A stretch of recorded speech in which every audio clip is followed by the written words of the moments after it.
ఈ కొత్త సంవత్సరం వేళ తెలంగాణ సర్కారు రేవంత్ సర్కారు ఇక రైతు కూలీలకైతే గుడ్ న్యూస్ చెప్తుందని చెప్పాలా. సంక్రాంతి తర్వాత రైతు భరోసా వేస్తారన్నటువంటి వార్త అయితే వస్తుంది.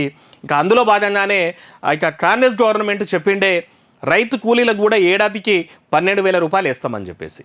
మరి 12,000 రూపాయలు ఎవరెవరికి వేయాలా, ఎంతమంది అర్హులు ఉన్నారు అన్నటువంటిది కూడా లెక్కలు తీసే పనిలో పడ్డదంట.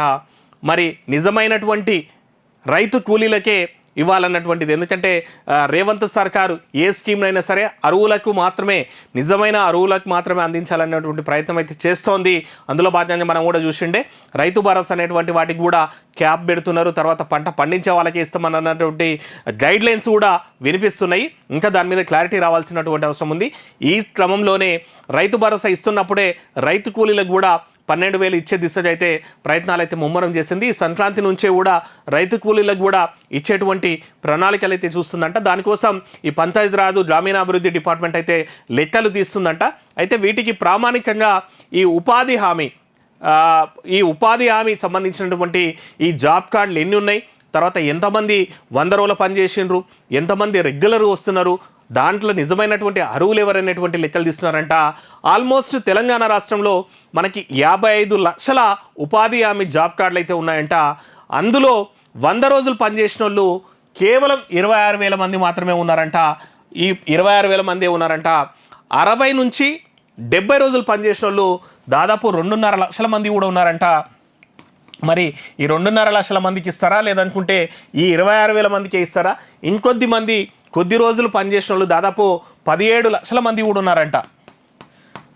అంటే ఓ 10 రోజులు 15 రోజులు లేకపోతే 2-3 రోజులు అట్లా ఏదోసారి జాబ్కి పోయిన వాళ్ళు, అంటే ఉపాధి హామీకి పోయిన వాళ్ళు దాదాపు 17 లక్షల మంది ఉంటే 60 నుంచి 70 రోజులు పనిచేసిన వాళ్ళు 2.5 లక్షల మంది ఉన్నారంట. కానీ 26,000 మంది 100 రోజులు ఏదైతే గవర్నమెంట్ ఇచ్చేటువంటి ఆ మినిమం గ్యారంటీ జాబ్ ఉంటుంది కదా, అంటే ఆ ఉపాధి ఉంటుంది కదా, ఆ 100 రోజులు కూడా పోయిన వాళ్ళు దాదాపు 26,000 మంది ఉన్నారంట. మరి ఈ 26,000 మంది, ఎందుకంటే ఇక్కడ 2,50,000 మంది కానీ 7 లక్షల మంది 17 లక్షల మంది కానీ జనరల్గా రైతులు కూడా ఉండేటోళ్ళు. ఎందుకంటే ఎకరానో 2 ఎకరాలు ఉండేటోళ్ళు, లేదనుకుంటే వాళ్ళ చేనుల పనులు అయిపోయిన తర్వాత ఈ సమ్మల్రా ఈ ఉపాధి హామీకి పోయేటోళ్ళు ఉండొచ్చు. వారందరినీ బేరీజు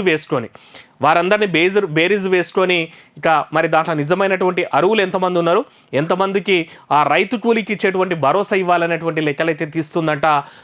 ఆల్మోస్ట్ 100 రోజులు కంప్లీట్ చేసుకున్న వాళ్ళు 26,000 మందికి వాళ్ళైతే కన్ఫామ్గా అయితే వచ్చేటువంటి అవకాశాలు అయితే ఉంటుంది. మరి ఈ 12,000 రూపాయలని ఇదే సేమ్ ఏదైతే రైతు భరోసా ఇచ్చినట్టే 2 టర్మ్స్లో ఇస్తారా? ఎందుకంటే ఎకరా ఉన్నటువంటి రైతుకైనా సరే దాదాపు 15,000 రూపాయలు అంటే 7,500 ఒకసారి 7,500 ఒకసారి 2 టర్మ్లో ఇస్తారు.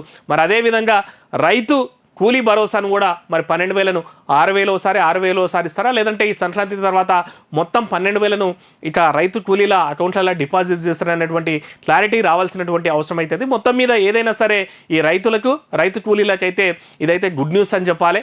ఈ నెల 4వ తారీఖున క్యాబినెట్ భేటీ కూడా అవుతుందంట. దాంట్లో ఇంకా స్పష్టత వచ్చేటువంటి అవకాశాలు అయితే స్పష్టంగా కనిపిస్తున్నాయి.